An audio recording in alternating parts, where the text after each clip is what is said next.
How's it going, guys? My name is Jakefog and welcome to the first episode of a brand new series, a brand new game. That is my Leeds United Let's Play on Football Manager 2020. So I kind of put the question out the other week, in a couple of my previous Cricket 19 career mode episodes, just kind of saying any other games that people wanted me to play, and I said I was considering doing Football Manager on this channel, and a few people said that they'd be interested in seeing it, so I thought, why not? I did actually previously upload some Football Manager content. I did actually make another channel because I kind of wanted to keep them separate. So if you are coming over from my Jakefog FM channel, welcome. I hope you enjoy the new series, the new look, etc, etc. I did used to have an FM channel, as I just mentioned, but unfortunately due to various different reasons, you can probably see if you watch some of the videos, mainly due to my horrendous luck with laptops, I did actually have to stop because it was just an impossible task to create any videos. But enough, that channel is over for now anyway. I'm gonna just concentrate all on this main channel. So yeah, if you are new around here and you're looking forward to this series, subscribe to the channel so you do not miss an episode. But anyway, enough of the waffle, and let's kind of get into the main talking points before we kick off our season away at Bristol City. So Leeds United, the team that I support, so it just made sense to me to do a kind of save with them, and it's quite an exciting team, I cannot lie. And first of all, I'll show you why I really enjoy this team. Look at the squad screen. We've got some unbelievable high potential players here. Bogus, McCalmont, Ben White on loan. Hopefully we can get him permanently come the end of the season if we were to go up, but with a value like that it may be a tough ask. Tyler Roberts, Pascal Struijk, Jordan Stevens, Jamie Shackleton, Pervader. There's some unbelievable players. And then down in the 23s we actually have who have we got of interest that I've not mentioned? Mahuka, Temeneskov, both players that are out on loan. Ian Meslier, Robbie Gotts, another decent little player. And there is one name on there that you may not recognise if you know Leeds United, and that is Louis Montano. Louis Montano. I'm not entirely sure how to pronounce that. I've absolutely butchered it. But that leads me nicely into my transfers, and well, not very many. In terms of transfers that I've actually made, all of these here, they're all transfers that were made before the in real life, so that is why they have shown up. And the one player that I have actually brought in is Louis Montano. No idea how I'm pronouncing that. Let me know in the comments section how to pronounce it. I have no idea.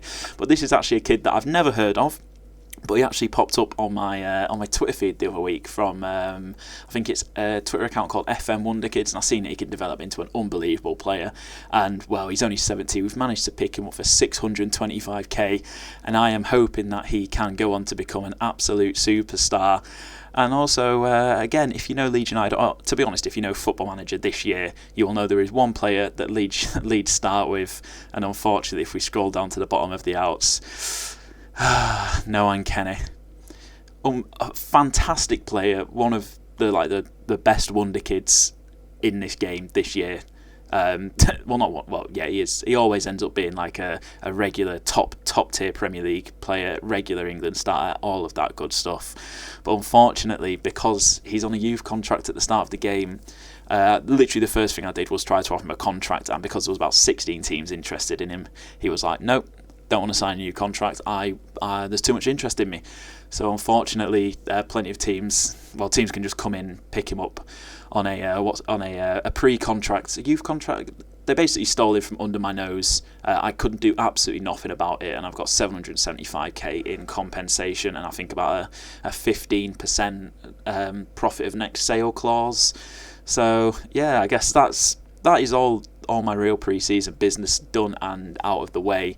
And I think one other player that I let go of Usain Boy on loan. He's useless. He's not nearly good enough. Ipswich have taken him on loan. But anyway, that is that out of the way, and well, bring it on to the tactics. Yes.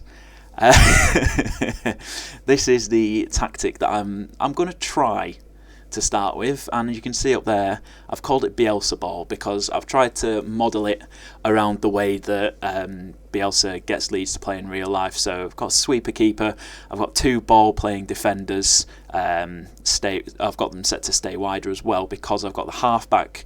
So I think the halfback basically he drops in and becomes almost like a third centre back, but he's also like a holding mid. So it's kind of halfway between a holding midfielder and a centre back. So Calvin Phillips will occupy that role absolutely perfectly. 2 complete wing backs on either side, an advanced playmaker who I want to play as more of a number 10. So I've actually got him set to get further forward as an additional instruction. Box to box midfielder, the engine room. He's going to be running up and down, just like Mateus Click does. I've got 2 wingers and then a pressing forward.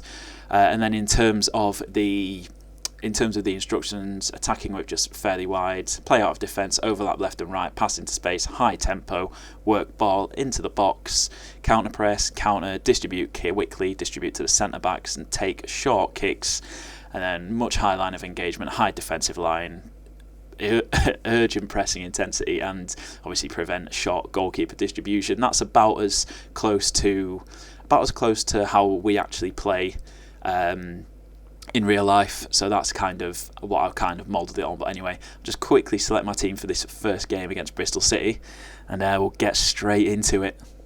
Right, so unexpectedly, I'm actually going to be starting Louis Munteanu. I've probably pronounced it about 17 different ways so far to kick things off, but unexpectedly, he is going to be getting the start because, as you can see here, Augustin, 78% condition. He's just come back from an injury, and then Patrick Bamford, who was my other option, is also injured and is out for 4 days to 2 weeks. So he's going to get his chance to impress very, very early on. But apart from that, it's kind of what you would expect. Obviously, there's 2 big glaring major issues here, but hopefully it won't become too much of a problem. If it does, then I can always switch him back to more of a support role or a wing back rather than a complete wing back. But anyway, as a sweeper keeper, we've got Casilla in net, White and Cooper in front of him, Phillips occupying that half back role, Douglas and Dallas the wing backs, Clickers are box to box, Alfie McCalmont. Actually, I think this will be his debut for us. Yep. Alfie McCalmont making his league debut. He actually hasn't played in the league in real life. I think he played in the Carabao Cup earlier on this season. But Helder Costa out on the left, Alioski out on the right, and Munteanu up front. And on the bench, Bogus, Gotts, Harrison, Augustin, even though I hopefully won't have to use him. Leif Davids, Pablo Hernandez and Adam Forshaw. Let's submit this team and let's see how this is going to work. I'm quite intrigued as to how this is going to work. I'm going to give him number 35 because he is still a youth player, really, not really planning on playing him much this season. But yeah, I'm interested to see how this tactic is going to work. It's worked all right in pre-season, but pre-season isn't exactly the best way to base things. The best thing to base performances on. It's more just for match fitness. Team talk. Come on, lads, show me what you can do. And I'm just going to do the nice, oh no, don't want to change his position, do the classic passionate, I have faith in you, go out there and make a difference. And then let me just make sure that all of my highlights and everything like that are correct. Match speed during highlights, nope, not very fast during highlights, set it to about that, and then just change it down to key highlights. And yeah, let's see how we can do. Let's see if we can get ourselves off to a good start. Just make the pitch a little bit bigger. Obviously, my aims for this season, they are, well, to get promoted by any means, whether that's by winning the league, going up automatically, ideally finishing in that top 2, if not going up by the playoffs. But actually, our first highlight of the game, and it is Bristol City as they're playing it back. Bentley being pressed hard by the striker and Helder Costa. So they're playing it around nice and calm, not a decent bit of pressing going on. He's getting an absolute workout up front. Poor kid, he's only 17, but they're looking for a ball over the top to Naki Wells, and Casilla makes a relatively comfortable save. So White picks up and play it forward to Alioski, and that is where that's where the highlight's going to finish. Right, Bristol City playing it once again out from the back. Let's see, they're looking to build something, but we're looking to put on that pressure, hopefully force them into a mistake, and that looks like it is the first mistake. But Douglas just decides he doesn't fancy the ball. He's just going to let Naki Wells get it and play it inside. Benikofobe, Nagy, Benikofobe, hits the post, and then Ben White decides to run into the ball and boot it into the side netting, so fair play. The corner comes in, bouncing around a little bit. Fobe picks it up, anything coming from it. Alioski fouls him and gives them a free kick in a very, very dangerous position.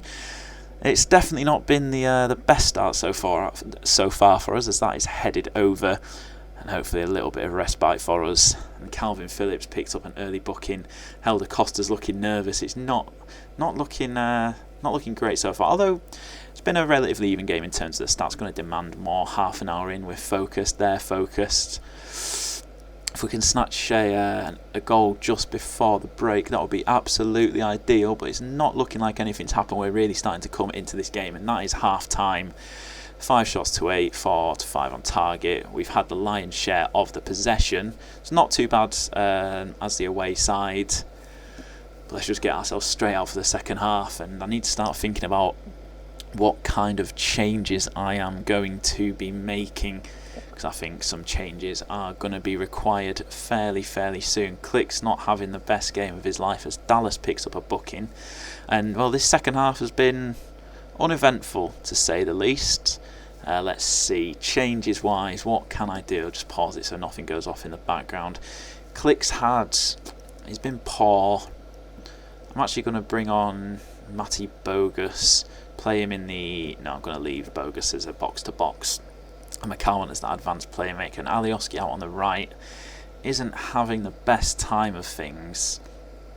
So I'm actually going to bring on Jack Harrison. Let me just check. I know he's left only. And Helder Costa is left-footed. So switch round Harrison and Helder Costa. You know, give Costa the other fullback to have a go at. And as... well, that was a quick highlight. Ball swinging from Douglas, headed over by White. As another highlight comes in, 72nd minute now. A goal here would be absolutely delightful. As the cross is cleared, but we've picked it up. White forward to Bogus, switches it out to Douglas, getting down that left-hand side. Helder Costa at the far post, and what a finish! Come on, Helder Costa, first goal of the season, his first goal for Leeds. On his debut as well, and he's put us in the lead. We'll have a little look at it in 3D. Beautiful ball out to Douglas, who swings in the cross. Helder Costa at the back post. Just heads it into the top corner, across the box. Unbelievable header, and we take the lead. This is what we like to see. Let's see, is anyone else? I'm pretty happy with how we have performed so far.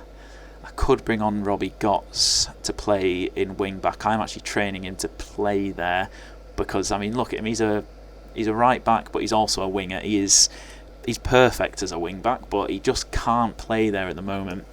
So for now, I'm going to stick with Dallas. I just kind of want to freshen things up a little bit. But you know what? If it ain't broke, don't fix it. And as I say that, I'm actually going to bring on Adam Forshaw for McCalmont. Fresh legs in midfield, and that is our third and final sub. As the time is ticking away, just 5 minutes left, getting towards injury time. I'll be happy with no highlights for the rest of this game. And it's looking, oh my god, it's a corner to us, and it's headed over. That would have been a nice way to introduce yourself on his debut for the young Romanian.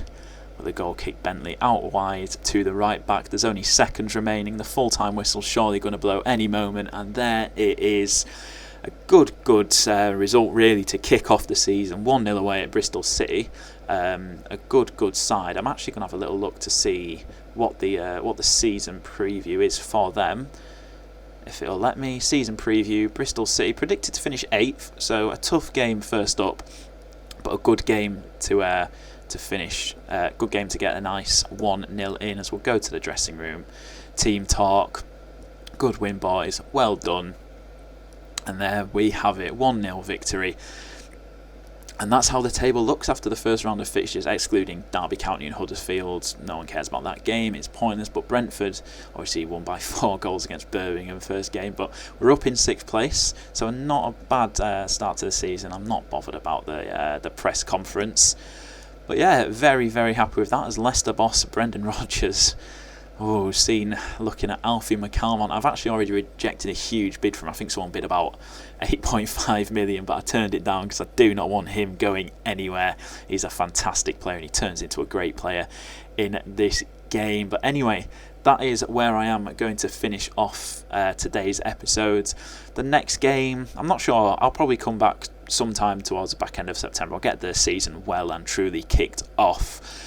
But yeah, that is the end of today's episode. I hope you have enjoyed. If you are new around here, please do consider subscribing to the channel.